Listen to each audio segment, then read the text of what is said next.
The 90s and 2000s was a great time to be a kid. It was the age right before new technology had come in, like the Kindle Fire, the iPad, and all of those touchscreen devices. When I was a kid, I would have my Saturday morning cartoons and I'd build my Legos. Then I would promptly have my heart shattered by the inevitability of a commercial break.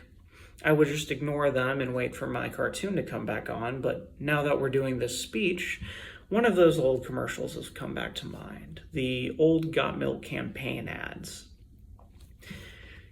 The Got Milk campaign was created by Rich Silverstein and Jeff Goodby back in 1993. This was an experimental strategy to boost the sales of the California Milk Processor Board. This is an act of public affairs because the campaign would go on to produce these kind of ridiculous and silly ads that would bombard our televisions for 2 decades. Now, the board's main focus here was to make a sale, of course, but it's still important because during the campaign's peak, more people were drinking milk because the commercials were catchy and they would get into your head. Got milk. Now, the board had a very interesting way of approaching commercials. Instead of drink milk because it's healthy, it's drink milk because your life is nothing without milk. They would go on to create these wacky commercials, such as a man being held in a body cast who can't move, who is eating a cookie, and he can't drink milk like everyone else because he's in a body cast, so he freaks out.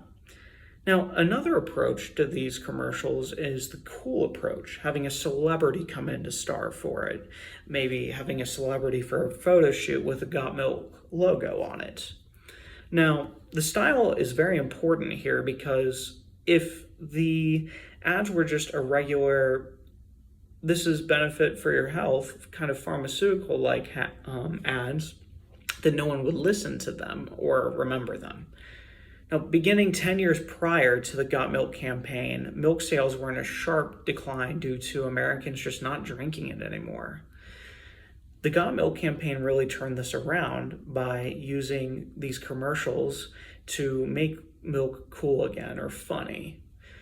As a result, the milk market was saved and Americans were healthier for it. As annoying and as rude as those commercials were for ruining my cartoons, the Got Milk campaign and the commercials it created played a very important part in making Americans a little bit healthier again. Quite frankly, the campaign resonated with me because it ruined my cartoons, but other than that, it has a very unique story and it's just really cool. So, got milk?